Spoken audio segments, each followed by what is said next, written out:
Welcome to the Homegrown Experience podcast. My name is Field Hudnall, and I will be one of your hosts on this podcast series.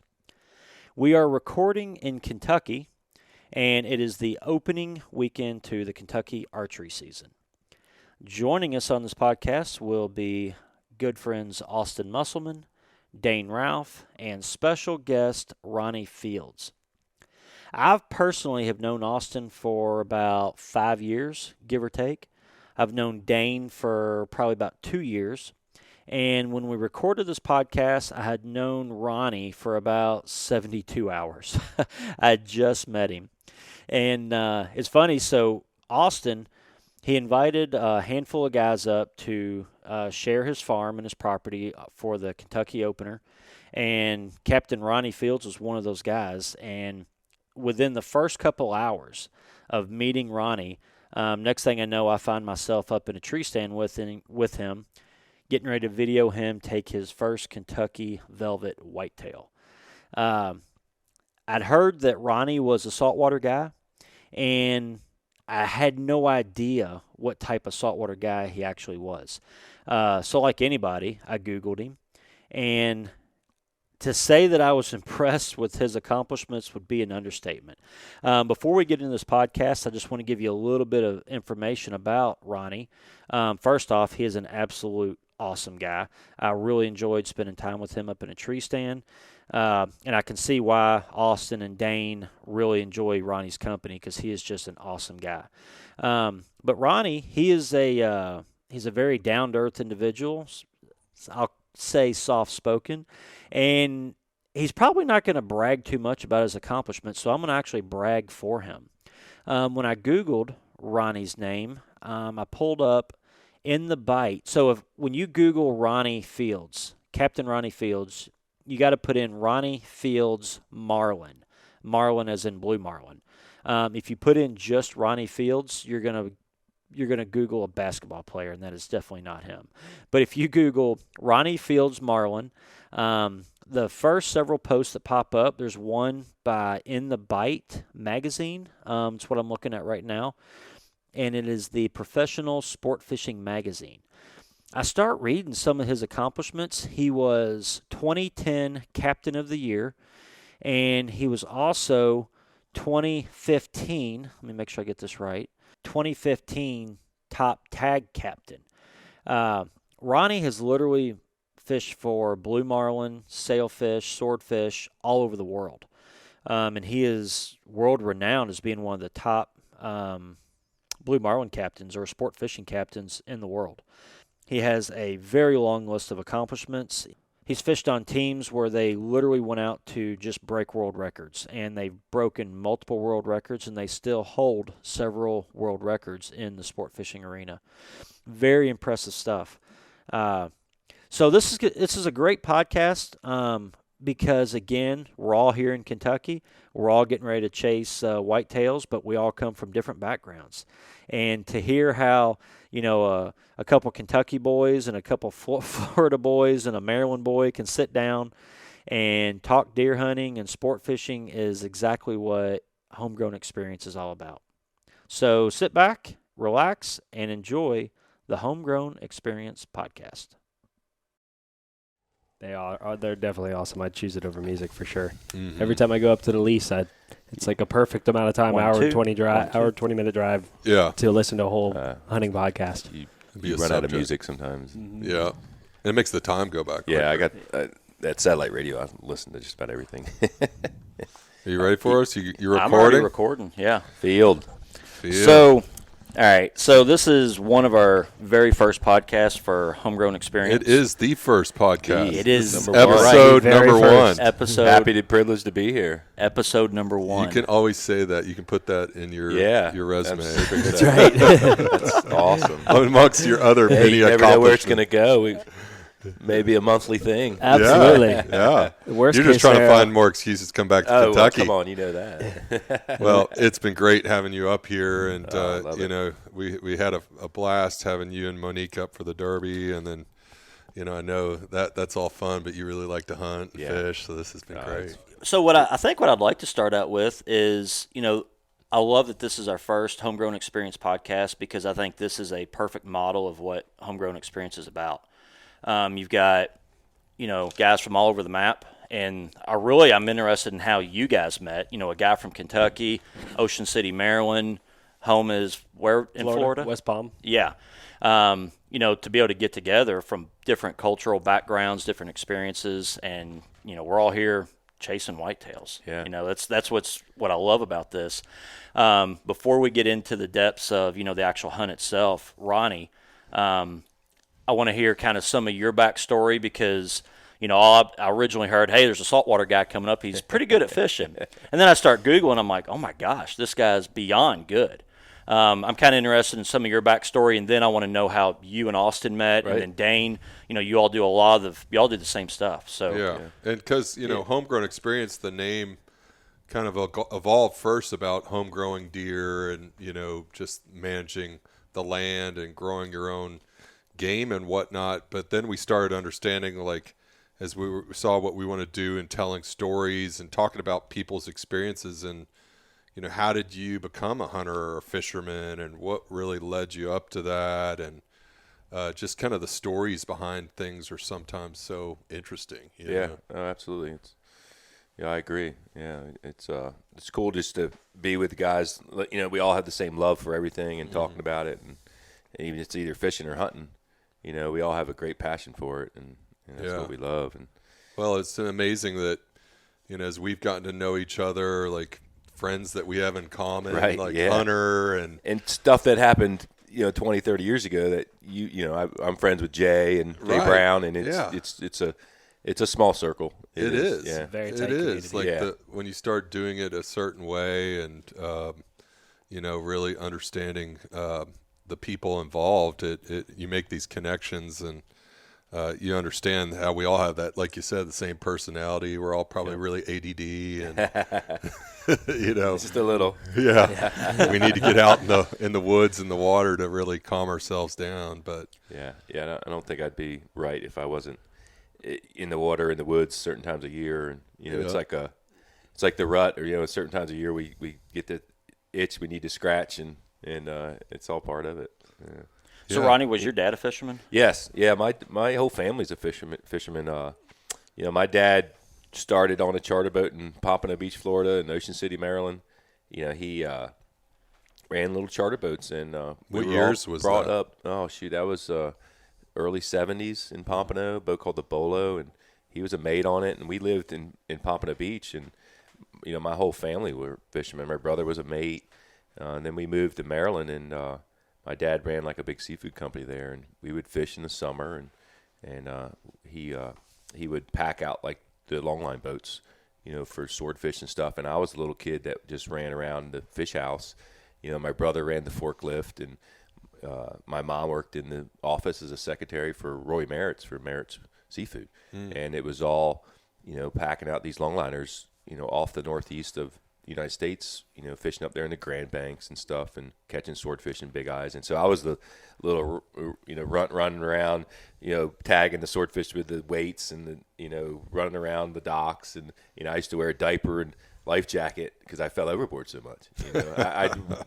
I was always looking for a crab or something over the side of the dock. And, so yeah, I grew up right in it. My dad is still a captain, drugged me along offshore fishing when I was 8, 9, 10. Right. Used to get seasick as all get out, and I just kind of powered through that. But just a love of the ocean. So I started really young. Well, hearing that you saying like walking around diapers in the fish house, like poking swordfish, and smelling those smells, or being on the beach catching crabs. Like so many of us, like our love of the outdoors is like started in that way. Like you were exposed, you had that freedom to kind of explore, and also the interest in kind of nature and the outdoors. And it's funny you said the smells. It's true. I was just back in Maryland this summer, and it's where I grew up, and I lived there this summer, and I'd go to the harbor and stuff, and that smell hits you, and it's like, wow, it's still there. It takes you back. Yeah, it does. It does. So when you were in school, say middle school, and your teacher asked you, Ronnie Fields, what do you want to be when you grow up? Did you say, I want to be a Marlin captain? Pretty much. Yeah. Really? Yeah, but both my brothers played not professional, college sports, and they went to college. One played baseball, one played football, and I didn't have much interest in it. I was in the ocean. I'm a big surfer. I was in the ocean or fishing, and my mom would drag me to these football games and stuff for my brother. And, I was like, do I really have to go? Because my dad would be hunting or fishing somewhere, and can I go with him? I was pretty much knew what I wanted to be when I was growing up, and I did not want to go to college. I played my freshman year. I played baseball, but other than that, I didn't play any sports. I did some soccer and stuff, but I was surfing, hunting, or fishing. That was my weekend deal. If I wasn't doing one, I was doing the other. And my dad still is a big hunter growing up. And my brothers would be doing some sports and stuff, and he would drag me along. Quail hunting. We used to do a lot of wild bird quail hunting back then, and he used to drag me along. I would have a 20 gauge with. He went over and under it. He wouldn't let me have the shells until the dog went on point. And he'd give me the shells, and then come summertime, he was going fishing. And like I said, my brothers were off playing football or going to college or getting ready or lifting weights, and I was like, when are we going hunting? Right. When are we going fishing? And and then the hunting season, it's all seasons up there, like here. And once spring came after the whole winter of hunting, it was okay. It's time to go fishing.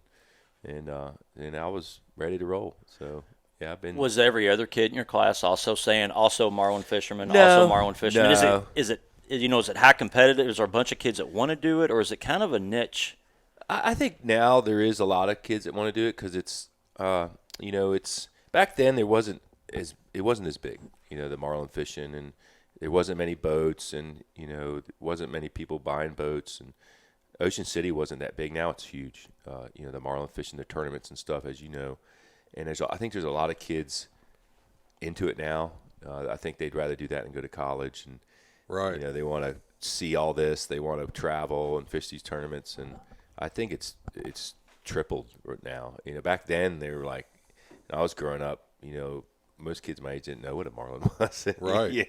Maybe a flounder or something. And it's a conscious choice too. I mean, a lot of these guys like you could have gone into business or gone into something else and done probably pretty well. Maybe I should have. I always think about that. Talk about that. Now that I'm 44, I look back and a couple of them have done that, and I was like, maybe I when I was growing up, I was all about tomorrow. What are we going to do tomorrow? What are we going to do this weekend? Are we going hunting?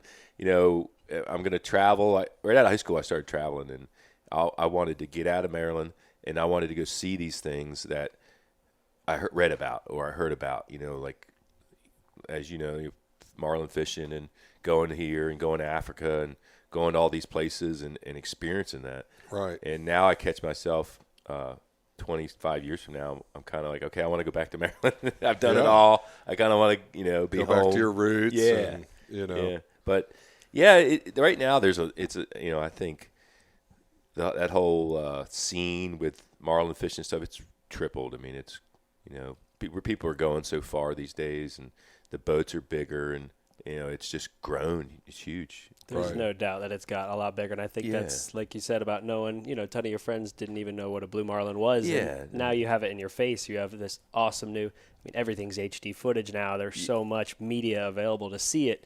Now it's opening people's eyes to what's actually out there. I think it's promoted everything, though. Social media's promoted travel and just new things for people to try, and I think you could always go back to that word passion, and like you talked about wanting to be a captain from the get-go, and there's no way you'd last in the industry without being passionate, because there's a lot of parts of the job that aren't that fun or taxing, and you're a slave to it, and it's all part of the process, so you see it in the end run, but it definitely requires passion, just any of these. I mean, hunting, fishing, all that, but to do it as a profession, passion's going to be the only thing that keeps you in it, and I think that's why most people that don't make it end up there, is just realize they're not passionate enough about it. Not that it's a bad thing. It's just, if you're not passionate about it, you're going to become bitter on it for sure. Yeah. Well, and you're a professional mate now, and Ronnie started, or worked his way up to, professional mate, and, and two, I mean, there's times now you're getting a chance to go back in the cockpit. Yeah, I love it. Yeah. Times, and there's a big difference once you become the captain and you're not kind of as much hands into the fish. Hang on, before we hold that thought, what I want to do is I want to real quick, even though we're 12 minutes in, I want to do an introduction to everybody sitting at the table. Sure. Austin, start off, just kind of introduce yourself and, a brief overview on your saltwater experiences, and then I want to do Ronnie and Dane, so that way everybody can associate the voice with the name. Yeah, cool. Yeah, absolutely. Okay. I'm Austin Musselman, and we're sitting here on my farm in Kentucky with these good friends, and, I just love hunting and fishing and have loved it like all of us at a very young age, and was much more of a inland Kentucky, hunter and fisherman catching bluegills and bass and farm ponds. But, I have a lot of family connections to Florida and started going down there and really fell in love with the saltwater. And that kind of led me to some of the guys we're here with today. Very cool. Great, yeah. Ronnie Fields. Grew up in Ocean City, Maryland, Eastern Shore.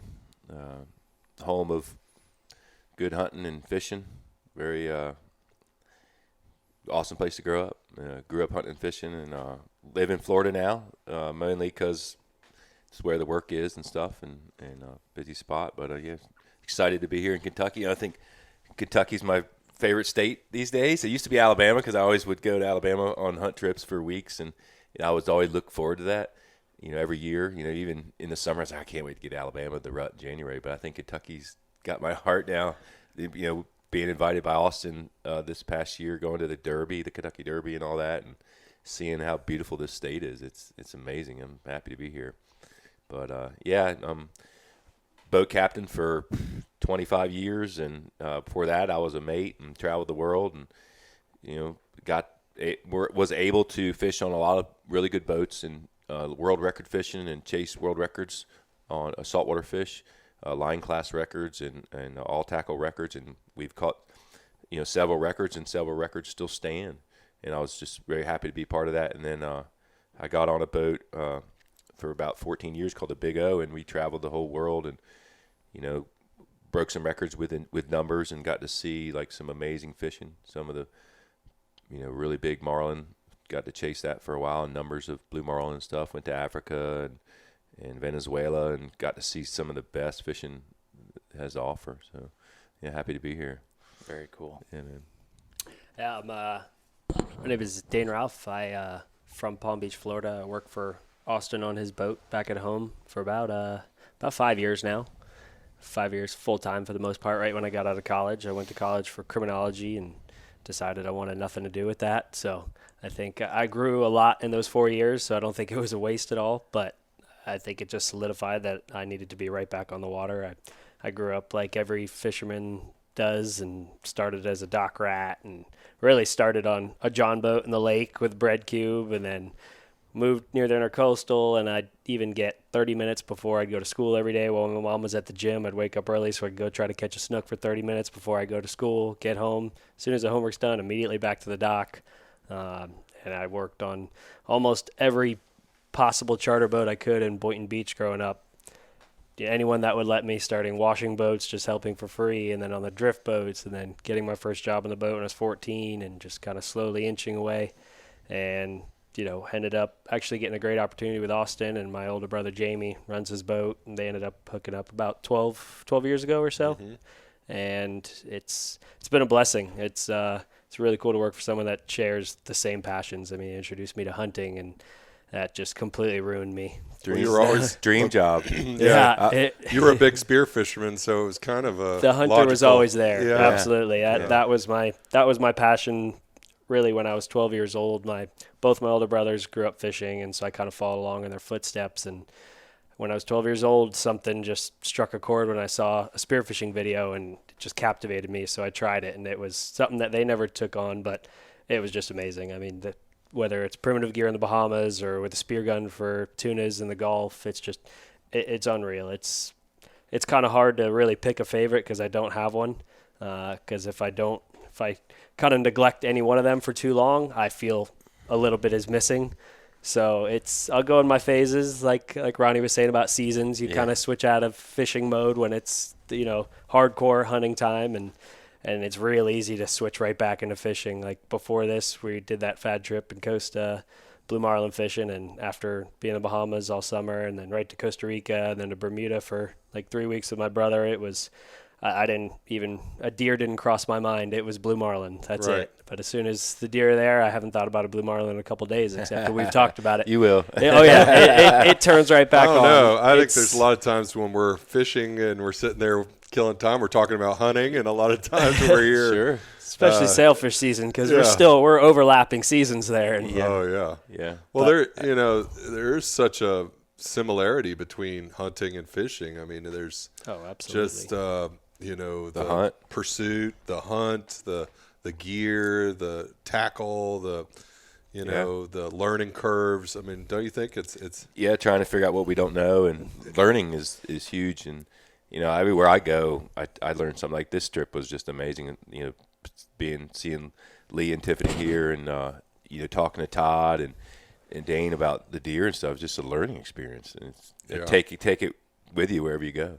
And you share it with people, and you pick up things in new places that you take home. And same thing in the fishing world, I've noticed too. It's just a kind of a flow of information, and some of it's technology, some of it's just brain power seems to be advancing everything. Sure. Yeah, I want to comment on Dane. I mean, I think he has like the dream job. I mean, I haven't been a part of what you have here. I mean, I love to hunt, but what Dane does is comes up here and checks cameras and stuff, and it's not all just about coming up here and killing something. That's the obsession. The part of it he gets to do is helping people and checking cameras and feeding deer and going to look at these stands and putting them up, and that's awesome. And then he gets to go fishing. Oh. it's amazing. Yeah, it's good that he's seeing the whole gamut of things. I mean, from the ground up. I mean, there's so many parts to this, just like there's so many parts to running a boat and going out and catching a Blue Marlin, and it's the little things make a huge difference. I think that's the main reason why it's so addicting, is that it's not going to just be laid out for you. There's a lot of times where you're going to do everything correctly, go above and beyond, and you're still going to get humbled because you're still battling Mother Nature. You're battling a wild animal, and you can know everything you want to know about them. I think, Ronnie, you could attest to this more than anyone. As good as you are at finding Blue Marlin, you will get put in your place. Oh, yeah. 9 times out of 10. Yeah. And same with the whitetail. I mean, we were talking about last night, like, here we are, throwing a stick with a pointy thing at the end at a deer, and you break it down to what it is. Yeah. It's just it's crazy that it's evolved into this. this. I've thrown a couple sticks. They haven't connected. I threw a stick last night too. You're trying to catch a couple 100-pound marlin with a string and a piece of plastic. Yeah. If it was easy, it wouldn't be as much fun. Yep.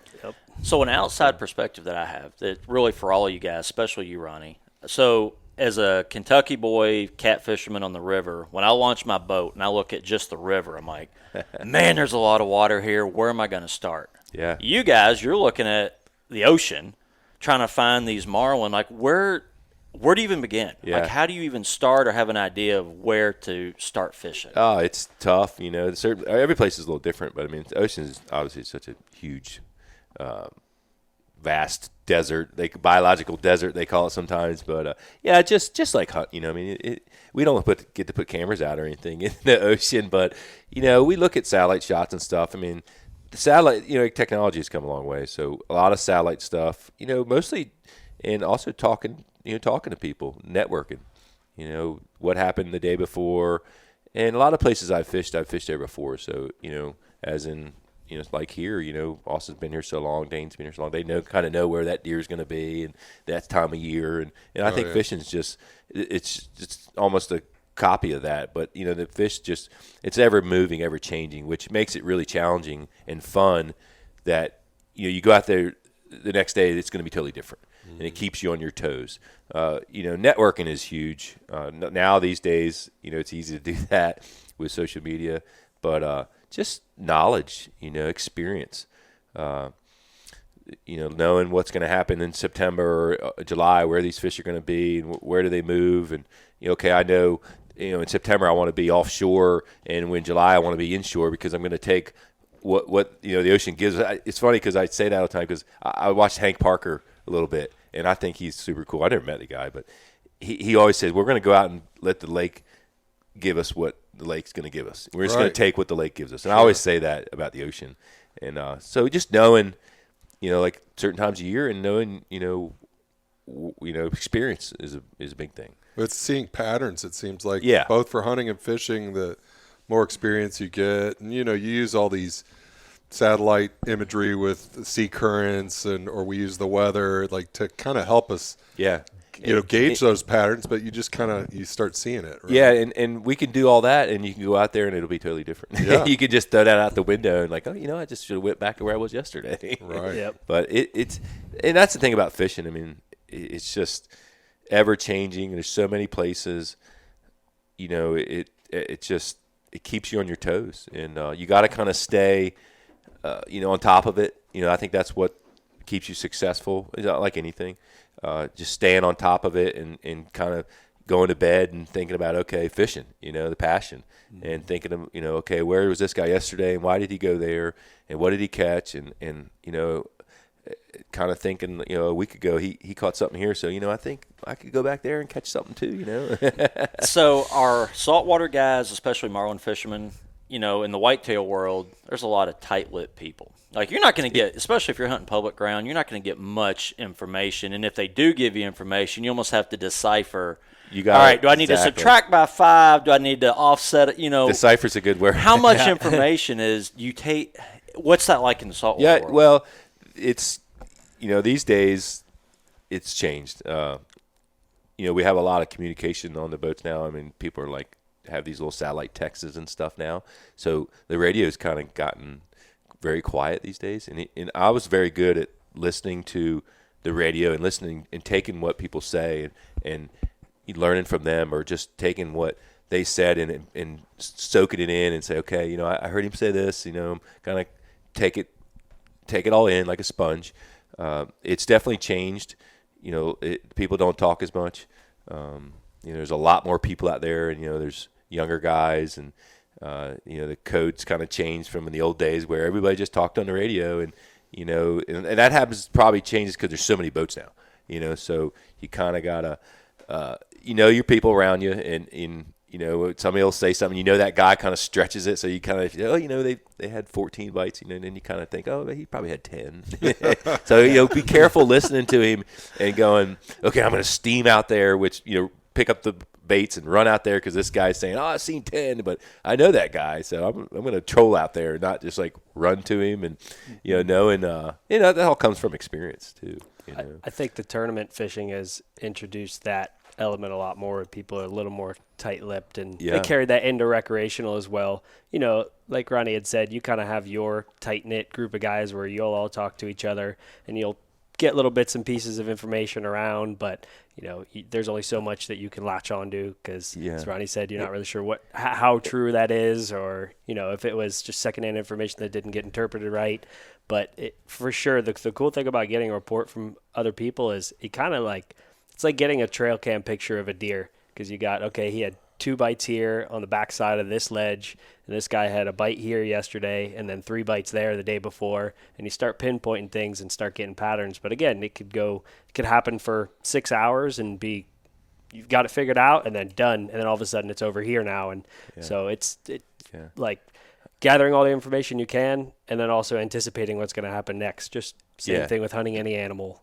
Yeah, very true on anticipating what's going to happen next. I mean, we all get reports on fishing what happened yesterday, but if you want to be really successful and and everything, you got to think about what's going to happen tomorrow. Yeah, or a week from now. When I go somewhere fishing with you guys, I'm always saying I don't want to show up and hear they've been catching them for 3 or 4 days. I want to show up before they. Yeah, that's right. Yeah. You want to start the bite. A lot of places, I fished in Costa Rica a lot, and it's a great spot. We fished a lot of tournaments, had a lot of success down there, and you'll hear about the reports of, okay, oh man, the guy caught 20 down here to the west and stuff, but that's not going to help you tomorrow sometimes, because that place can change every day. Right. And like Dane said, you got to anticipate what, especially when a tournament comes up. You're not going to catch what they caught yesterday. Mm-hmm. You want to catch what's going on tomorrow and the next day. So trying to anticipate all that, I think makes you're successful. Let's talk for a second about Blue Marlin, because we did that video series with Mossy Oak, and we touched on it, like what is special about Blue Marlin. But you love catching all fish, right? Oh, I love everything. Yeah, but Blue Marlin is just something very special about it. Yeah, I think we tried to describe that on videos and stuff. Of it's hard, it's hard to describe it. You can sit here and try to describe it, but you might come off kind of silly until you really see it. Yeah. Just the Marlin's just, it's just top, like in sport fishing. It's just like the top, like it's like a cheetah. It's like the predator, and just the force and everything from a Blue Marlin. All billfish are amazing, to catch, just because it's it's kind of like the art and the bite, as we say. Right. The bite is the best, but when it comes to Blue Marlin, it just tops everything. They're just so unpredictable, and it's hard to get it all right at times. They're just like cool, angry fish. Well, Dane and I, we've been lucky to fish, off the Bahamas and now Costa Rica, and those are nice big marlin down there, but some of these places you've been, like Cape Verde, and where you have a lot more shots at these giant fish. What's it like? Going from catching these 250 to 400 pound Blue Marlin kind of average to seeing fish that are really like 1,000 pounds. Yeah, it's or more. different. It's I think I tried to explain it the other day. We talked about it the other day, and Blue Marlins from 40 to 1,000 pounds are amazing fish. But when you really see a big one, you really like. It's like I would say like a big whitetail. I haven't killed a lot of big whitetails. I've killed a lot of smaller bucks, and places I've been. I've killed a lot of deer. But when you really see a big one, it's your heart like, oh my gosh, did I just see that? Like it moves you. Yeah, it really to does. be in the presence of that kind of animal. Yeah. Well, like you said, you guys fish all the Bahamas, and growing up, a lot of people haven't had a chance to see that. And lucky to be able to go over there and see something of that size. Mm-hmm. And it's just it sticks in your brain, like just like a whitetail, or I'm sure you have memories of a big whitetail that you've seen and didn't get, or like, oh man, it just keeps you going for the next time that you want to be there. And being able to chase to these places in Africa and the Azores, Portugal and stuff, and it just makes you want to do it more and more. Right. And the big ones, like I said, the big ones are just special. They don't come very often, and when you see them, you're just like, holy smokes! It's like it's burned in your mind till you see it. Yeah. I have like half a dozen that are like burned in my mind, and 2 or 3 of them were heartbreaks, and a couple like weren't. We caught a 1,254 pound Blue Marlin in Cape Verde. And it was funny because it's like the day before we left after a 3-year stint in Africa, and the owner of the boat always wanted to catch 1,000 pound. We all wanted to catch 1,000 pound marlin, and not many people have. Right. And it was like the day before we were going to leave, and here he comes. Just everything worked out, and then we didn't think he was that big, and then he started jumping. You're just like, holy smokes! Is that what I'm really seeing? Right. Like it's. It's different. Yeah, it burns in your brain for sure. Well, 1,000 pound Blue Marlin's like a 200-inch whitetail. Yeah. Even if you do everything right, you're in the best ares. They don't grow on trees. Yeah, exactly. Yeah, and that's what makes it so special, I think. And I just really fortunate to be around the right people, and be able to experience that and go chase that and see some of the best marlin fishing that's ever been. And that's what. I'm very privileged that I got to do. So, as a catfisherman perspective, I'd be a really big catfish. Well, that's the only thing I can relate to. 100-pound catfish, man. So, I go fishing with 65-pound braid, 50-pound leaders, and it's always in the back of my mind. If that 80-pound flathead or that your blue cat or whatever hits, I'm going to be prepared for it. What type of gear and rigs are you all using? So, when you're talking difference, if you're catching 300-pound marlin, which to me still blows my mind, but you're going after that 1,000, or are you always fishing saying, if we hook that 1,000, we got to be ready? Like, what type of rigs? And Dane, you mentioned some stuff about your gear and tackle. I'm like, there's no way. How do you manage that fish with with some of the gear y'all are running. It's a very different approach. Yeah, you got to be ready. Yeah, It's a it whole kind of different explains animal. some of that. 'Cause I'm sitting there thinking, is there actually a 800,000-pound test mono that you're running on these fish? Or tell me a little bit about that. Yeah, that's probably the cool thing about that sport. We're there's so diverse. I mean, there's so many, like, you go from 2 pound to 130 pound, and it depends on where you're at and what you're doing to be ready for a fish like that. In places like Costa Rica and stuff, you're probably not going to ever see a 1,000 pounder. So we kind of Scale everything yes, back. or we just where we're at, we kind of gun to know what we're going to do. Like if you're going to go dove hunting, you can grab a 20 gauge, and you're going to go goose hunting, you better grab a 12 gauge, or turkey hunting.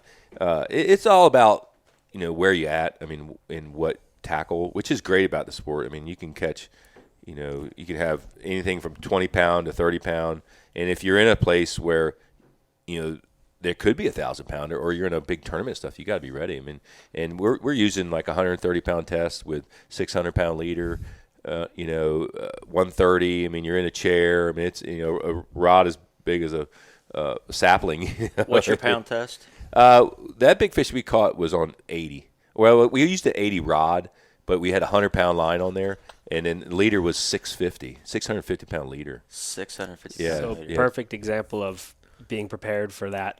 When there's big fish in the area. This summer in Bermuda, we ran a 5-line spread and 4 130s and 180 as a shotgun, but this lure that we made was real light, and it didn't swim well with anything over 300. And we knew going out, this is a kill tournament potentially, and we knew going out, if the big fish eats, he's going to eat that. Yeah. So you're allowed to kill. Some of these Blue Marlin tournaments are strictly release, but there's still a lot of them that'll be kill fish. So you're allowed to kill one. Usually minimum requirements somewhere anywhere between 300 to 500 pounds. A lot of them are 500 pounds or so, 110-inch minimum. So that'd be a lower jaw to the fork.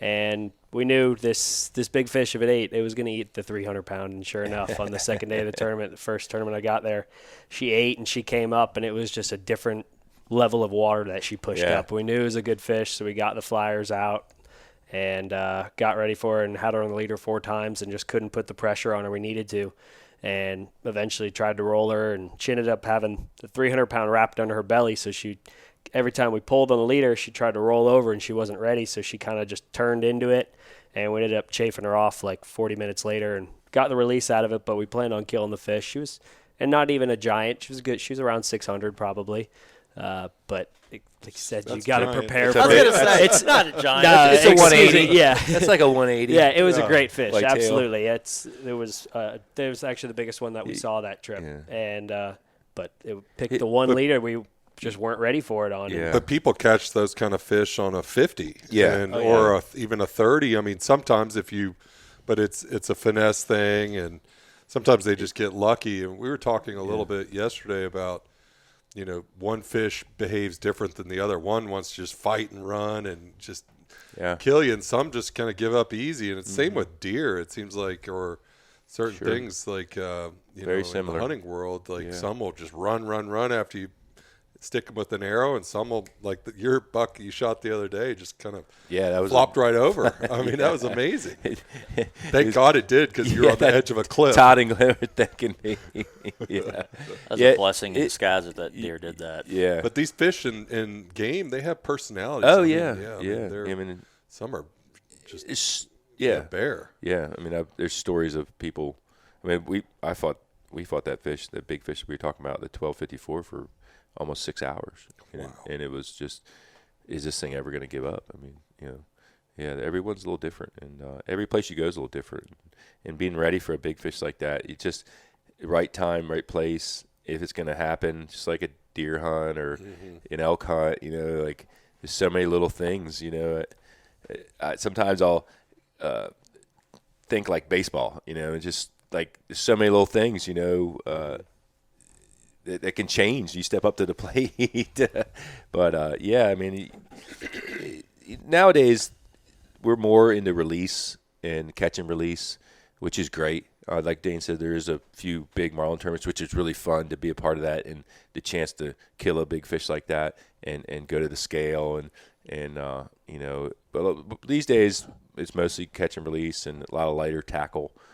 We use a lot of 30-pound, I think Costa Rica 30 and 50, which we could stand up, and it's more of sporty kind of thing. And we use the boat a lot to back around and chase the fish, and the fish jumps a little more on the lighter tackle. The heavy tackle stuff is kind of disappearing a little bit. Because it's more catch and release these days. We like to, see the fish grow and get bigger, and the circle hooks have really helped, a lot more survive, and the J hooks used to kill a lot. We're more educated these days on everything. And the tagging's really neat. You've done a lot of that. We've done a lot of tagging, we in the ocean, we know very little about these fish and where they breed, and especially marlin. Blue Marlin they're just gypsies. They travel the ocean, and that's why you asked me about where to fish, and then they never stop swimming.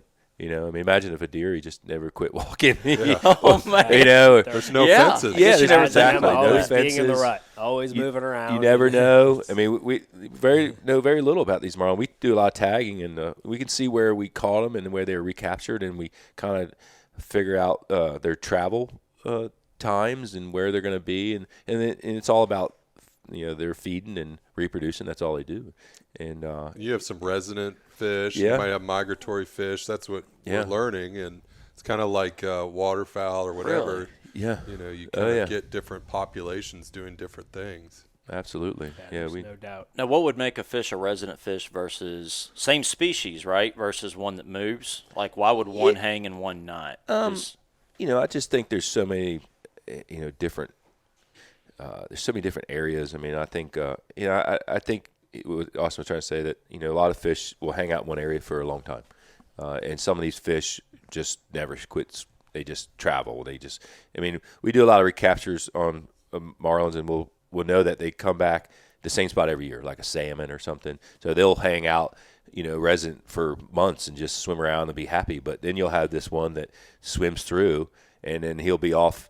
You will catch him off Florida, and then he'll be off of Maine or something the next day, or next month or something, and just ever traveling fish. And some just like to hang out. There's so many. I think, like I said, we didn't know so little about the ocean, actually, as in marlin and stuff, and where they go and what they do.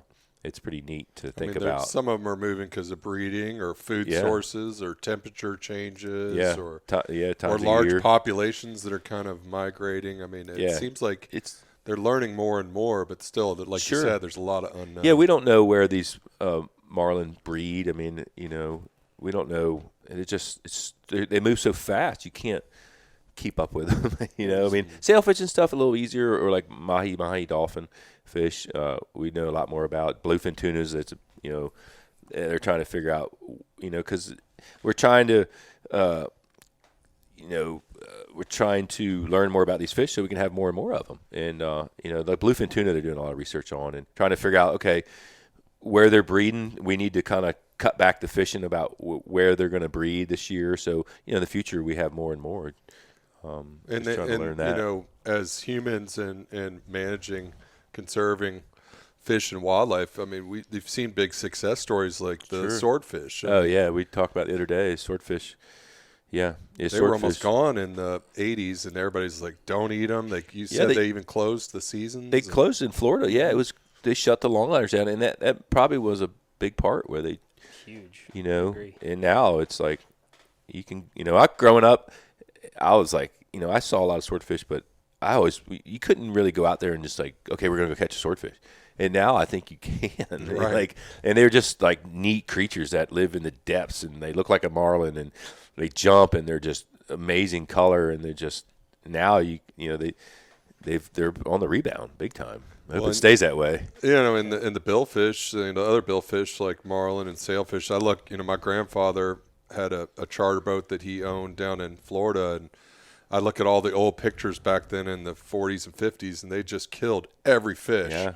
And every billfish was just, they bring them home and nail them up and get the hero shot. Yeah, sure. Yeah. We know a lot more now that, we keep killing them, they're not going to come back. Yeah. Right. I think it's that conservative movement that you see in every area of any kind of hunting or anything with nature in general.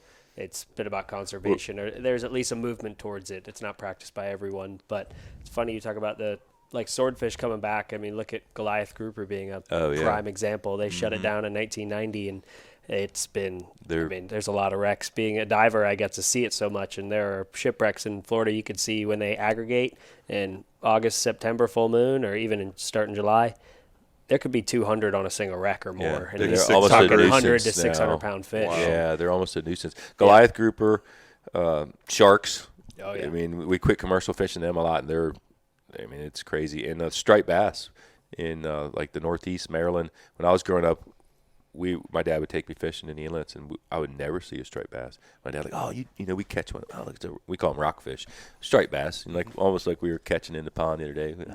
But yeah, I mean, we're so educated now. I mean, they're on the rebound. I mean, striped bass are everywhere. Yeah, everywhere. I mean, humans seem like we have to almost get it to the point where they're almost all gone, and then we're like, wait a minute. Yeah, yep. We got to conserve it, and then you wake up. You wake up. Here? How are billfish populations doing? They're good. Yeah, I mean, they've done the Billfish Foundation and other people have done a lot, especially with the longliners. They've changed their hooks. They have to use a really big circle hook now. Where before they used a smaller, we call J hooks, or a hook that pretty much catches everything. And now we use more of a circle hook. Austin was talking about circle hooks, which try to they don't really catch in their stomachs. It catches them in the corner of the mouth because it's more of a circle. It doesn't have like the point on it as much as a J hook, I say. And the long line and changing those hooks and regulations and stuff, it's done well for billfish population. There are some places in the world that commercial fishing is kind of hurting them. I think Costa Rica's kind of lacking on that. There's still a lot of fish in Costa Rica, but I think the longliners and the netters and stuff have put some damage on it. Venezuela, it's a shame. That has an amazing fishery. The country's in turmoil right now, which sucks. I've spent a lot of time there, and it's just an amazing spot. But they're doing a lot of netting and stuff, and that'll affect all around the world, like we talked about, because those fish will travel.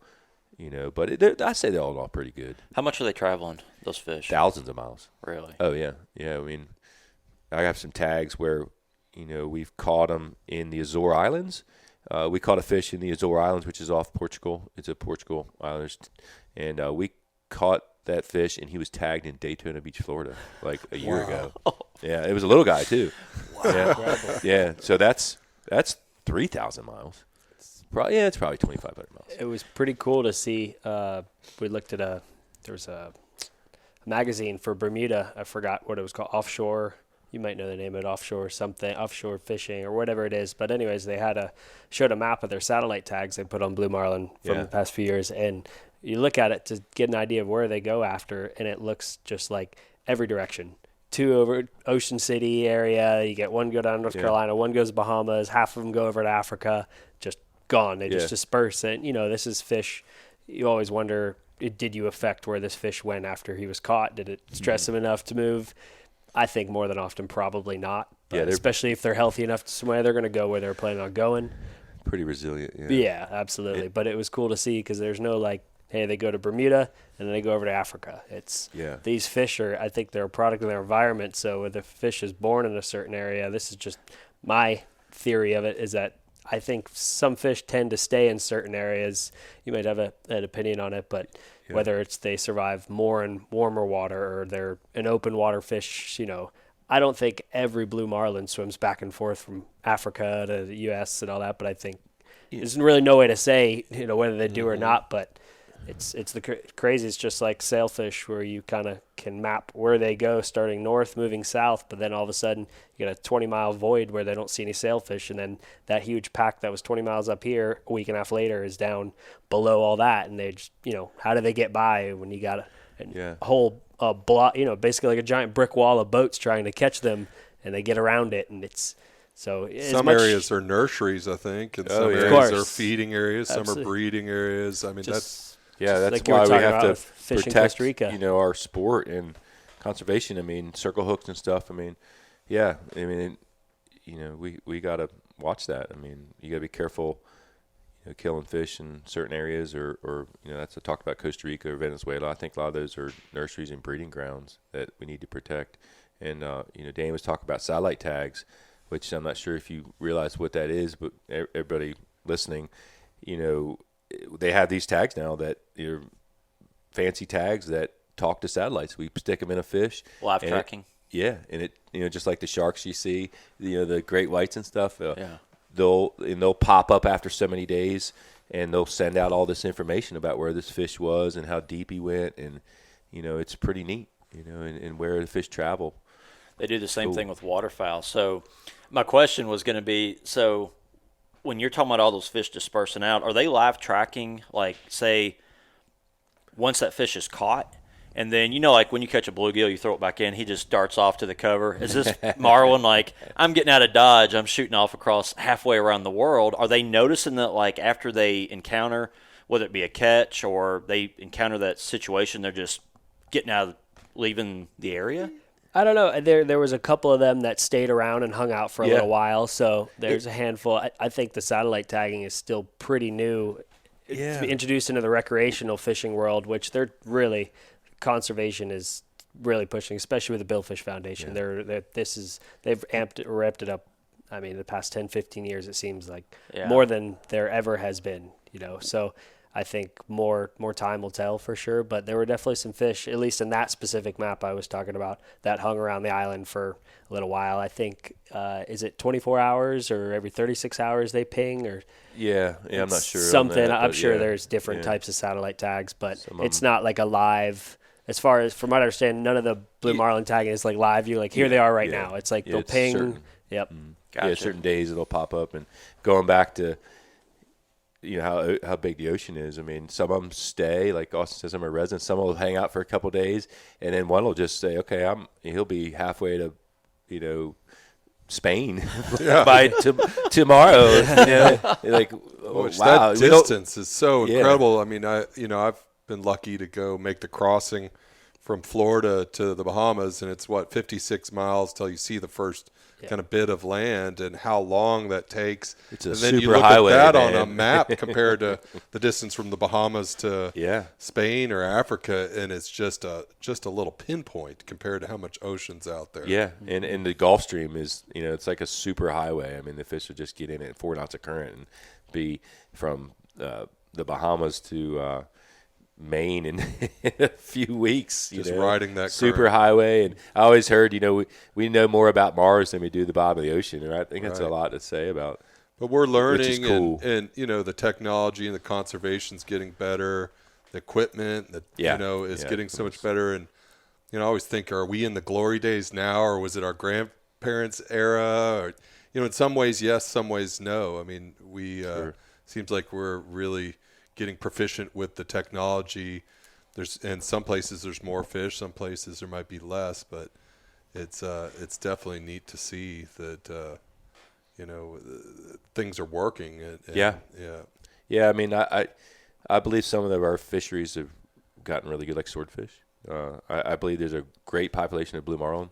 We've had great blue marlin fishing this year up and down the East Coast. I think that's a lot to do with what I talked about, the hooks and the long line. The changing the hooks and stuff. Let's talk about the presentation for a little bit, because you've probably seen that really evolve to catch blue marlin over the years. Just the whole bait and switch thing, circle hooks. Talk about that a little bit, how you've seen that kind of evolve. Yeah, we've evolved. I mean, when I was younger, I went to all these places, all these big fish are and stuff, and I was fortunate to be with Operation, a guy from Texas who chased world records. And, we did a lot of light line class, 4, 6, 8 pound. And, the old days, we just stick a couple hooks in the water and with some heavy tackle. And I used to call it barbaric. Like, we'd have a 130 and, just wait for the fish to crash and snag him, and, with this big leader and stuff. And then I started traveling with this. It was called the Madam and the Hooker. The Madam was the mothership, and the Hooker was the game boat, and we towed it everywhere. A pretty interesting name. The little boat was called the Trick. And so we started doing these world record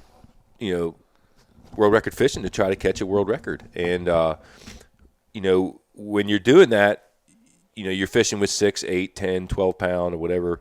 You can't really just stick some hooks out in the water and go from there. So what we did, we put the lures out without hooks in them. Right. And we did the old bait and switch, which, pretty easy to explain. I mean, bait and switch like anything. We have the fish come to the teaser, which was the big lure without the hooks in it, and then we'll switch him to a lighter line, and the fish will chase the teaser without hooks in it, and then we'll bait and switch him. We'll switch him off to a smaller bait with a different hook with a lot lighter line. That way, the old bait and switch, we pull the teaser out of the water and we feed him a 10, on 10-pound line or 20-pound line. And we really learned that our averages were so much better that we would fish teasers without hooks in them, because the big lures and big hooks and big line and stuff, your average, the fish come off. They attack it, they jump on it, and then they'll go out there jumping, and it's so heavy, and it'll shake off his face. Where we learned, Blue Marlin fishing, and I was one of the first teams to really do bait and switch, and that's how we did it, because we were world record fishing, and we needed to get the smaller line out there and do the old bait and switch where we would keep the 20-pound or 30-pound in the boat, and then we had the big teaser out there, and then when we raised the marlin, we would bait and switch him to the smaller stuff. So that, really that program with the Madam and the Hooker really kind of started that whole teaser fishing bait and switch. Yeah. I didn't know that. Yeah, it did. They were sponsored by Frank Johnson, who makes soft head lures. And, we had all his lures, and that was the thing back then. They were soft, like a soft bait, like a worm or something. And like, oh, these fish are, eating these soft baits, and they keep coming back, And we perfected the bait and switch, mainly from world record fishing. Sure. Skip Smith was on there before us. I worked for a guy named Trevor Cockle, and they perfected that, and it all came from world record fishing, because you couldn't put a big lure out on 20-pound and expect to hook the fish. I mean, if you put a big lure out on 80-pound and you got all that drag and you're really setting the hook, that works. But when you're trying to world record fish, you can't do that. It's much more controlled. Yeah. You can target really what you're trying to do. You know what size fish, the fish comes up into the spread, and okay, oh, that's a 300-pound marlin, throw the 20-pound, because you don't want to throw him the 50, because it wouldn't be a record. Right. So, the whole bait and switch evolved like that. And it's really become big with everybody. I mean, that's all we did in Costa Rica. We were down there, and it's a cool way to fish. It's fun. It's just great to see. What world records are still standing? We have we've caught the biggest spearfish. We have Atlantic spearfish on 16-pound tippet on fly.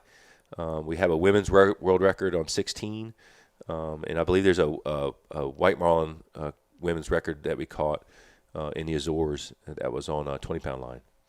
So, and a couple of them been beat lately.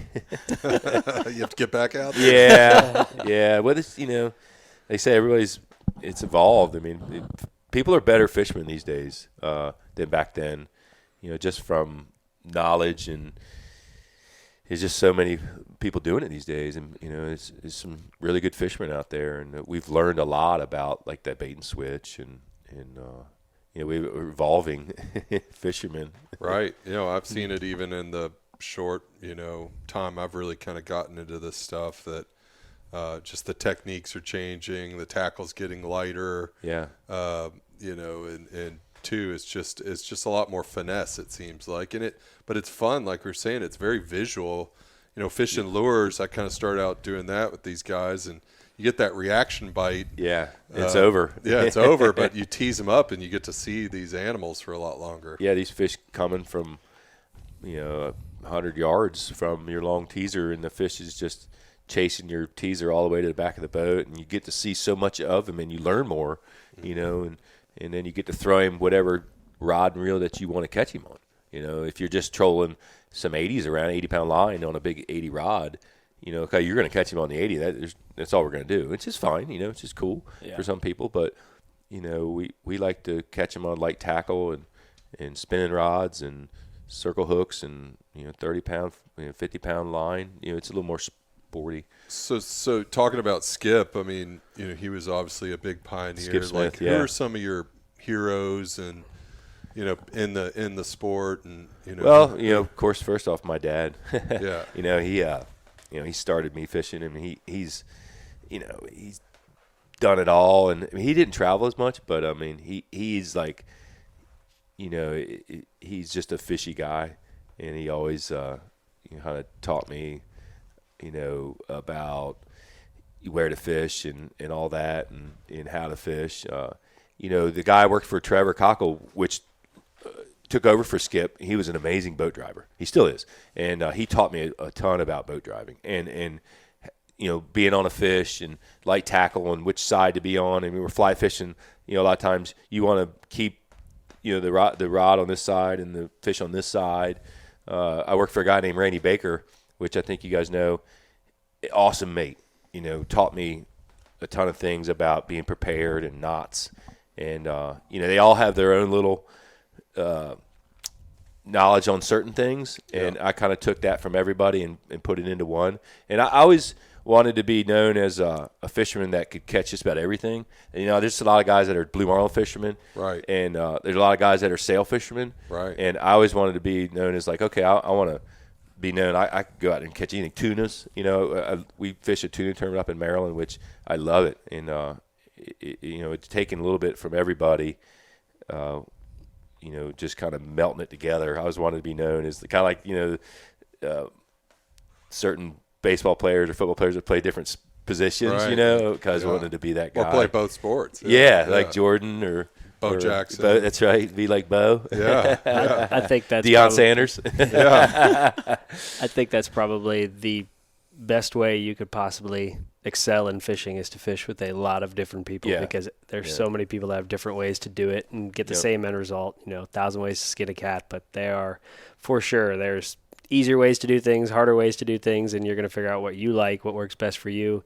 And it's pretty cool because you will go fish with people that maybe you don't agree with anything they do except one thing that's really cool that you never thought to do that way, and you'll take it and use it, and just one thing you add to your arsenal for the most part. I always told myself, we use the word ding dong or abadabbers, but you can learn from them guys. Sure. And that guy's a ding dong, don't listen to him. But I always kind of listen, and he might have something cool to say. You take that and you just take it for what it's worth, and you make your talk own. Too much. Yeah. Now, what's the difference between a ding dong and an aberdeen? They're about the same. they're synonymous. That's different. Somebody, the guy in Florida will call somebody a ding dong. A guy in Carolina will say he's an aberdabber. And Austin asked me about heroes. I spent a lot of time in Carolina, the Outer Banks, and that's probably one of the top destinations for all kinds of fishing. Amazing place, the crew and the crews there, and the boats and all the guys that fish out of there are mostly amazing fishermen, and they're really salty, and they fish all year round. And a lot of them are commercial fishermen in the wintertime, and like Bull Tolson, Chip Schaefer, all them guys that fish up there, Arch Bracher on the Pelican, those guys, like, you can learn a lot. And a lot of them guys don't travel that much. I mean, Bull goes to Sea Toy, Bull Tolson goes to Bermuda, but those guys fish all year round, and if you just listen to them, they're amazing fishermen, and they can catch anything. I mean, it's just an amazing place. Going up there and listening to the radio and learning from them guys, and they're really good fishermen, and you can learn a lot from them. I saw a video of you. I was watching a lot of the older YouTube videos of a lot of y'all stuff on the your different boats, and you made a comment in one of the videos that it's the crew that makes it happen. Sure. And I know from watching the Mossy Oak videos you all have done, a lot of your all stuff, to me, outside looking in, it looks like madness. Yeah. The way, you got the captain up on top, the guys, y'all are just running around with the headsets on, and just even what y'all are doing with the boat, sure. The way the waves are coming over the back, I guess the boats, you're just slamming it in reverse. I mean, it looks dangerous. Just, as soon as you look like, oh, my God, that looks like madness. Yeah, Austin and these guys fish a lot of tournaments, and they got the headsets and all that, and what it takes to – it's a team sport. I mean – that's the cool part about it. You put a team together, and you guys work good together, and it takes a good team. It takes everybody to gel, which is fun. Yeah. It makes the fun part. And it's not only everybody learning their part or the skills. It's also just an energy. I think you kind of develop on a boat with a crew, right? Absolutely. For sure. There's no doubt with the tournament fishing. I mean, anyone can go out and catch some sailfish or catch some blue marlin and, enjoy it, and which is great. It's just a different level when you get into the competitive tournament fishing. It's a ton of fun. I mean, I think we all do it because we're addicted to it. It's a lot of fun, and you get to go see your old friends. As like we said, it's a tight community. Like I said about Bull being out there on the Sea Toy in Bermuda. He came all the way from North Carolina. We came from Florida along with another 20 boats, and he got boats from all up and down the East Coast, and then local Bermudian boats, and so it's really cool to get all together like that as well. But there's no way to luck is never going to beat a well-oiled team. You're going to, as far as consistency goes, there's a lot of guys that are very good, but if you really are only as strong as your weakest link. And like the sail fishing, we kind of compare it to like a pit crew in NASCAR, because everyone knows their job, and there's usually not enough time to to delegate what to do. People need to know where to slide when someone loses their spot, and that's just years of fishing together. I mean, there's no way to sometimes replicate luck is that. there, though. Yeah. Luck plays a huge hand in it. But as far as consistency goes, sure, there's when you're handed that opportunity of luck and you take advantage of it with a good team and stuff. I think that's like, I might be. I'm kind of talking about tournament fishing too, but that even regular fishing with when you have that chance, a big fish comes up and you have the right rod and the right guy and the right crew and the right boat and all that comes together. That's kind of happens when you got a really good team. Yeah, and it's a team sport, like I said. I mean, always need luck on your side. Austin's not going to go catch a 500-pounder by himself. No.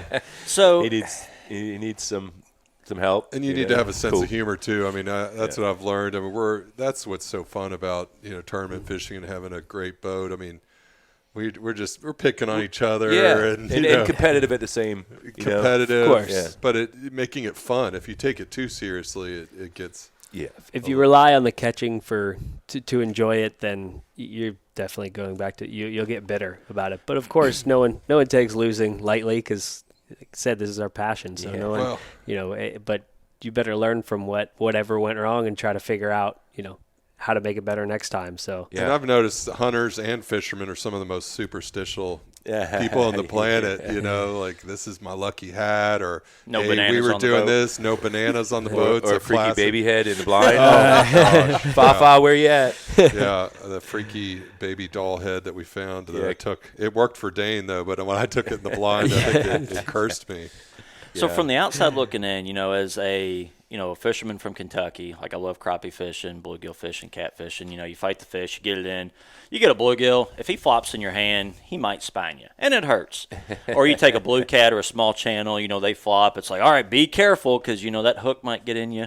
But when you've got this billfish and you just watch that fish with this sword on the end of its face, and it looks like he's trying to destroy something. Yeah. And then, then the video of you guys pulling that fish up next to the boat, it's like the way they explode out of the water, I'm sitting here thinking, my gosh, that sucker could, no telling what he could do at any given second. I've had a couple jump in the boat.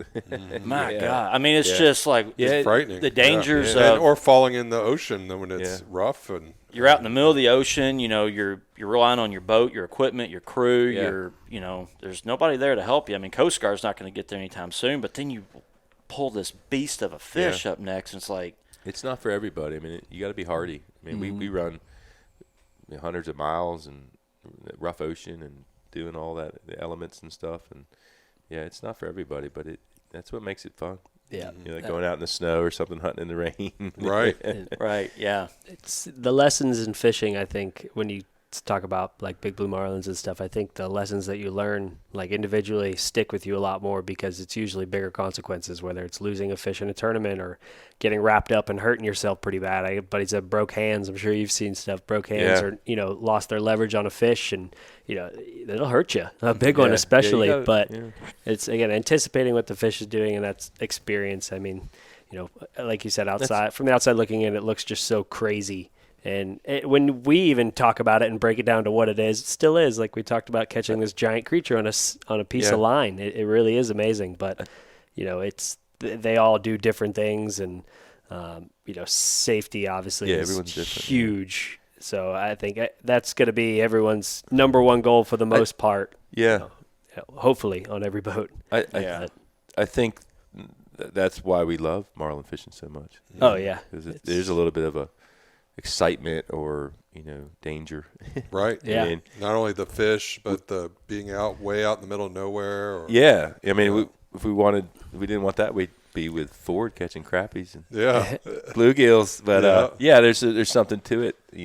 That it's a little sketchy sometimes. It is. That's what makes it fun. Like me personally, I love it because that's why I got into spearfishing too. Is adrenaline. I mean, I'm an adrenaline junkie for the most part, and I just really channel that all into fishing, diving, and hunting. But it really is. There's no way to. That's why it's really tough to explain marlin fishing, and because you can't put it into words. What you feel when you see one come up, no matter how many times you see it. Even sail fishing, when you get an awesome bite and you get to see the fish, there's something special about seeing the fish before the bite. Yeah. I think any fisherman will tell you that if you could choose to sight fish whatever fish you're after, you'd rather do it for the most part. Or at least have the opportunity to see it. So it can't be put into words, and I think that's going back to why not a lot of people did it back in the day, is because they never saw it. You explain it to them, but if someone explained it to me and I had never done it before, I'd be like, it sounds really cool, but I'm not going to go out of my way to go do this, unless I get invited along. But once you see it, you're try to explain it. But. Ronnie, you've gotten to travel, South Pacific, off Africa, all these great places, I mean, that are on the edge. And you were saying something about kind of coming back to your home waters in Maryland and, off Pompano. Like, what is that, when you go back to those spots, what does that kind of invoke and things? Well, I mean, I did it this year. I haven't been to mostly Maryland a long time, and, I went to all these places and learned all this, and it's just a great feeling to bring all that back to where you grew up and have some success, where you grew up. And, it's great to see your friends and tell the stories about where you've been, and people come up on the dock and like, man, there's Ronnie. It's a great feeling, and take a little bit of that knowledge and bring it home. And for years, when I first graduated high school, I was ready to get out of there. I wanted to go experience it all, and I did, and it just felt great to kind of be done with, not be done with it, but have that under your belt and bring it home, and then have some success at home with it and enjoy it. It's a pretty cool feeling. Mm-hmm. It's awesome. We all have our homes, and we like coming back to it, and it's good to go, and it's good to come back. Definitely, no place like home. Yeah, for a lot of reasons. Yeah, it's very true. We travel, and like you said, sometimes we're fishing and we're thinking about hunting, and a lot of times you're off in Africa or something, and it might be a bad day or not catching much. Like, man, I really miss home. Right. And then when you get home and you're having a good day or something, you remember that day in Africa, or, right? It's all part of it. Yeah, they say the more you travel, the more you learn about your own home. I mean, it's pretty amazing. Absolutely. Yeah. Here you are. I mean, said. You're leaving like here in 5 minutes to catch a plane to go back, and you'll probably get back on the water. And we've sure enjoyed having you up here in Kentucky. It's been great. I really appreciate it, Austin. I've learned so much, Dane, with you and Ford. Our hunt was awesome, and seeing Lee and Tiffany here and listening to the camera guys, and one of my passions is whitetail hunting. I mean, it's probably my top passion in hunting, and it's great to see, talking to your crew, Todd and Glenn and everybody, and just learning so much, and shooting with Tiffany yesterday and watching all that. It's been an amazing experience for me. Well, you got to come back. Yeah, I'm planning on come back and chase some turkeys with us. I'd like that. So what did you think about your first velvet? It's awesome. Yeah. It's the first time I ever put my hands on any velvet. Yeah. Yeah, I've never even I had a chance to shoot a deer in velvet. So I can't wait to get that thing home and have a story behind it. Well, just like we were saying, we talk about hunting when we're fishing and fishing while we're hunting. Like, we end up, we take our meat out on the boat and we're eating, elk and deer tacos. And then when, here when we're hunting, we'll be having, some mahi tacos. It's kind of funny. Yeah. It's great to enjoy that meat too. It is. Yeah. That's, when I grown up, that's all we ate. My dad, I'll go to Maryland this weekend and I'll kill a couple of deer. I'll try to at least. And I'll cooler them home to my dad, and he'll, he's got the grinder, and he just loves it. He's got the wax paper, and he'll be, bring me a couple deer, son, and he'll give me a piece of it, but he'll take most of it. I like Dad. His name's, we call him Big Al because his name's Alan. And he's like, man, what happened to the back straps? Yeah. Oh, well, son, I think it's called tax. Yeah. Exactly. So growing up in Maryland, did you waterfowl hunt much? Yes, okay. a lot. I was going to say Eastern Shore. Yeah. You're famous. right there in the heart Oh, of it. man, it's what a great place to grow up. I mean, big time. My dad, said we did a lot of wild bird quail hunting, which is not much around these days. And I used to do a lot of that. We had Boykins and Brittany's, and we did a ton of duck and goose hunting. That's awesome. That's another thing that's gotten really good, the goose hunting. And, in the old days, weren't that many geese around, but you've been up there. How beautiful that place is. And I had an awesome time here in Kentucky. I really appreciate Austin. Great host, and can't thank you enough. Dane, too, man. All right, bud. Absolutely. Before we Look wrap forward it to up, having you down in catch Florida. a flight. One thing I want to do is I'm going to start a tradition that everyone around the table basically just give a piece of advice or something to the listening audience. It can be about anything, just a piece of advice that their last thought that they can move on with.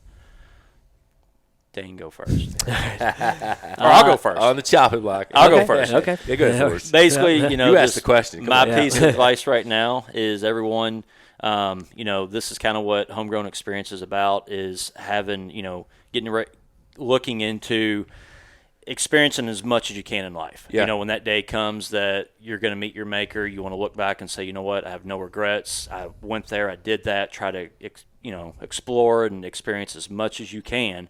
And it doesn't have to be on a grand scale. I don't care if it's just get out and go walk in the woods on a day. You're like, well, why would you go walk in the woods? Just experience as much as you can because it will make a much fuller life for you. So. Yeah, I'll kind of spin right off of that, say that find out, everyone kind of knows what their passion is, but the best advice I could give is find other people that are just as passionate about that as well, because the camaraderie goes a lot further than any single catch or single animal you'll kill or anything.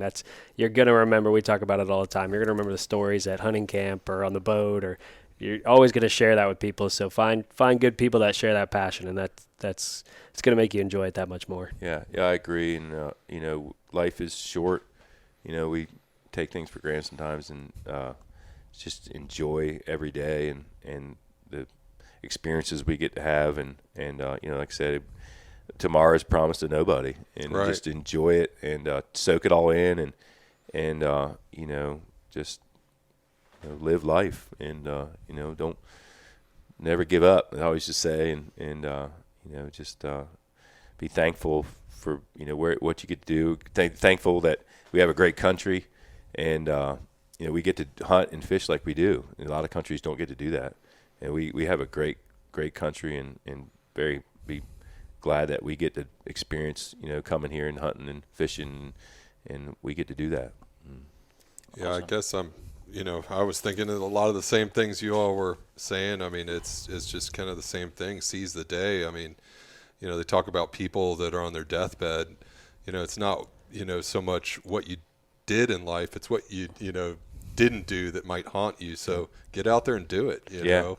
And then also just the thing with the camaraderie, I mean, the fellowship. The fellowship. Yeah, exactly. I mean, find the people, like you're only as good as the company you keep, like that people say. And, really the people that have the similar passions, surround yourself by them, because, they're the ones that you're really going to be able to lean on and learn from, and share the knowledge and the pleasure of what we're doing. So absolutely. Yeah. Awesome. God bless America. Cool. All right. Thank you so much. All right. Awesome. Great. Thanks, buddy. Thanks, Field. Thank you, buddy. Thank y'all much. Thank you. See you. Bye.